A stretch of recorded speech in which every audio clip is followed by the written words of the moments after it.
Niwitegereza ukaraba mu bantu bakuzungurutse, abantu bazoba ibitangaza canke abantu babaye ibitangaza, bose uzosanga hari ikintu kimwe bahuriyeko, nuko akenshi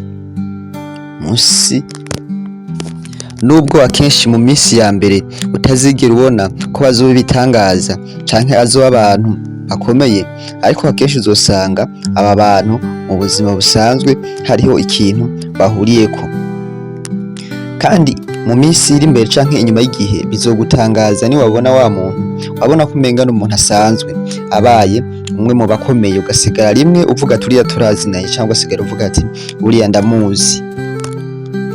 Ariko kenshi iyo ufise amaso abona kure canke iyo ufise ubundi bushobozi, aba bantu urashobora kubamenya mugihuye ubwa mbere. Sinzi ko urabona ko ushobora kubona umuntu araje ahuye n'umuntu aramuramukije canke babonanye irya mbere, ukaza wumva aravuze ngo uriya muntu azoba umuntu akomeye, kandi ugasanga inyuma y'igihe canke inyuma y'iminsi ugasanga wa muntu yabaye umuntu akomeye. Aba ni ba bantu usanga bafise ubushobozi bwo kubona ibintu. Buriya nagira nkubwize ukuri, imbere yuko uvuka Imana mu buryo bumwe canke ubundi yari izi neza uko uzobaho.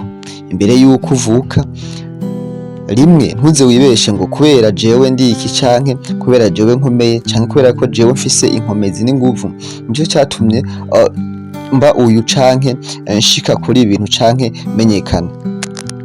Kuko niwaraba neza mu bakuzungurutse, ntawe uzosanga abakurusha ivyo bintu wewe wirata batageze aho wageze canke batashitse aho washitse. Ugasanga rimwe wirata amashuri, ugasanga wize menshi, ariko ugasanga harimo abandi bakurusha ariko badafise akazi nk'ako ufise canke abo batagize amahirwe nk'ayo wagize. Aho ugasanga wize make ariko ufise akazi keza kurusha no wize menshi, cyangwa ugasanga wewe wirata inkomezi zawe, ariko ugasanga hari uwundi muntu akora cyane kukurusha, ariko ugasanga wewe uramurusha kumenyekana canke uramurusha ubushobozi canke uramurusha ico twita ubutunzi. Ushobora kwirata ubumenyi, ushobora kwirata imbaraga, ushobora kwirata ko wakoze ukaruha canke ibyo waciyemwo, ariko umenye yuko ubwo bumenyi canke waciye ni Imana yabishatse kugira ngo ushike ku mugambi wayo canke ku mugambi yakuremeye.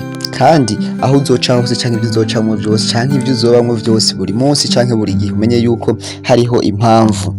Uyu munsi rero tugiye kurabira hamwe bimwe mu bimenyetso vyerekana ko umuntu yaremewe kuzoba umuntu akomeye canke yaremewe kuzoba umuntu w'igitangaza mw'isi.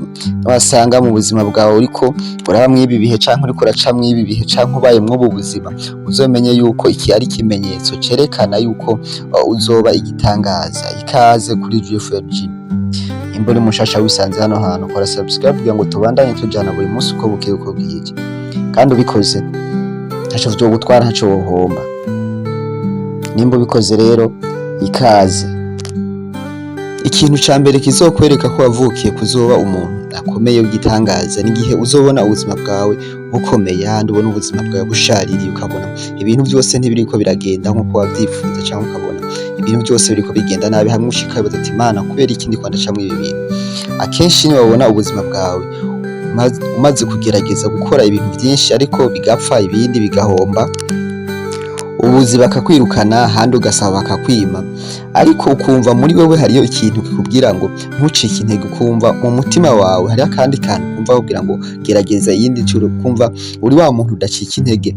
Iki ni ikimenyetso cerekana yuko uri umuntu watoranijwe, kubera yuko abantu benshi bagiye bakora ibikomeye aha mw'isi n'abantu batari bafise ivyizigiro canke n'abantu bagerageje ibintu byinshi. Ufatiye ku kwaba Jack Ma, baravuga yuko bagerageje ibintu byinshi, basaba ubuzi incuro zirenga amajana ariko barabima. Naho ufatira ku vyanditswe canke kuri Bibiliya, aba Dawidi bagiye kuba abami baratawe baragira intama. Rero niwabona uri mw'ibi bihe ca mu buzima bwa buri munsi, ugasanga ibintu niko biracamwa, ariko ukumva muri wewe ntucika intege, ukumva muri wewe hariyo ikintu kigusunika gituma wumva umenga wogerageza ibindi bintu byinshi. Iki ni ikimenyetso ca mbere cerekana ko umunsi umwe canke igihe kimwe ibintu vyawe bizogenda neza, kandi isi izokumenya bivanye n'ibyo waciyemwo. Akenshi Imana igucisha muri iyo foroma kugira ngo iguhingure uce muri ivyo bihe, uzobe ikintu kivuyemo gikomeye canke uzoba umuntu akomeye kubera yakomejwe n'ibihe. Buriya biragoye ko wokora ikintu canke ko woba umuntu akomeye mu gihe uri umunebwe. Nimba wumva muri wewe ufise akantu ko kumva ufise ubunebwe, akantu ko kumva ucitse intege, menya yuko wewe utaremewe kuba umuntu akomeye canke kuba umuntu w'igitangaza, kubera yuko abantu badacika intege canke abantu Imana yahaye akantu mu mutima wabo ho udacika intege, ugasanga ariko akora ikintu yakigerageje incuro nyinshi ariko bikanka, mugabo akakigumamwo. Akenshi akumva muri we nta kantu ko gucika intege, akavuga ati reka ngerageze irindi, reka nce ngaha na hariya. Aba bantu ni ikimenyetso cerekana yuko bazoba abantu bakomeye umunsi umwe canke igihe kimwe ibintu vyabo bizosobanuka.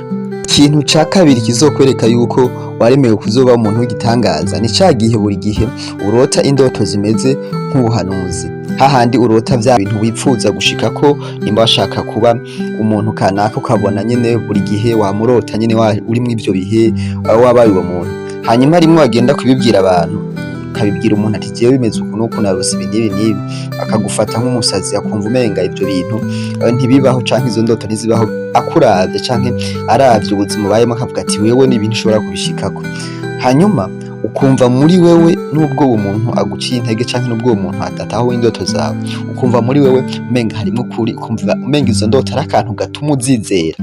Iki gihe uzomenye yuko uzoba umuntu akomeye canke izo ndoto zawe umunsi umwe zizosohora, kubera yuko kiriya kintu gituma wizera, hariho impamvu gituma wizera izo ndoto. Si vya bose twese turarota canke hari ibintu ubona ukabica amazi, mugabo hari n'izindi ndoto aba bantu barota yashitse mu bihe vyiwe akumva umenga n'ukuri, kumva umenga ni reality.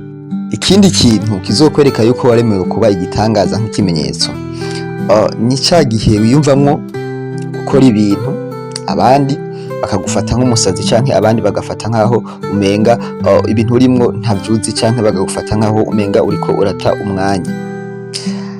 Akenshi mw'isi hari ibintu usanga societe canke ikibano carashize imbere, ugasanga niyo priorite, ugasanga abantu bose baja muri ivyo bintu. Kwa kundi sinzi ko namwe aho mwakuriye washobora kubona umwana akiga hagera mu wa gatanu primaire, ukabona ayivuyemwo yigiye kwishakira ubuzima canke agiye kudandaza canke agiye mu ibi na biriya, kubera yuko kiriya gihe wasanga abavyeyi bose canke abantu bose babona yuko ubuzima buri kw'ishure. Uyo muntu bamufata nkaho umenga aramenje, nkaho umenga uyu muntu akoze amahano.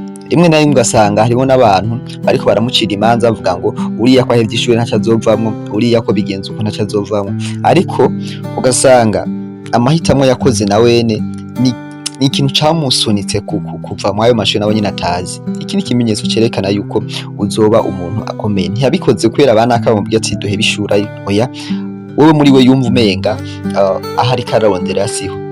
Kandi akenshi ugazosanga inyuma y'igihe kirekire canke inyuma y'iminsi ugasanga yarateye imbere, ugasanga mbere ariko aha ubuzima babandi bagumye mw'ishure bakarangiza amashuri. Rero niwabona yuko ibintu uriko urakora abantu batabitahura canke amahitamwo ikintu kigusunikira muri wewe, ukumva ikintu kigusunikira gukora amahitamwo atandukanye n'abandi bantu canke atuma witandukanya n'abandi bantu, buri gihe ugakora ibintu uri kumwe n'abandi ukumva ntibipasa, ariko muri wewe ukumva umenga ufata ayandi mahitamwo, akenshi iki ni ikimenyetso cerekana yuko uzoba umuntu akomeye. Kuko umuntu w'igitangaza canke umuntu atangaje ni umuntu akora ivyo abandi batakoze, canke n'umuntu yakoze ibintu abandi batibaza ko yoshobora. Akenshi rero ibi bintu usanga hari aho bifataniye n'umugambi w'Imana ku buzima bwawe. Nibashake bigaragare nkaho umuntu canke abantu batakumva canke batakwishimiye, ubifate uko bishaka canke bo babifata uko babishaka, ariko Imana igufiseko umugambi. Rero nta kizotuma utsindwa canke nta kizotuma kibuza umugambi w'Imana gushika ku buzima bwawe.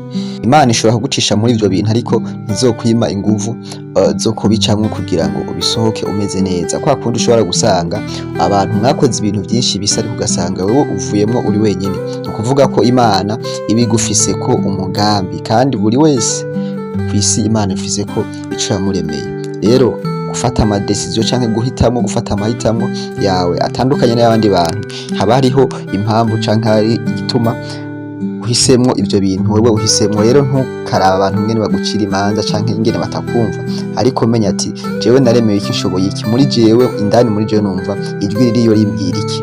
Koze kumviriza iki kiganiro jewe wumva ni Roy Chief kuri Jeffrey G.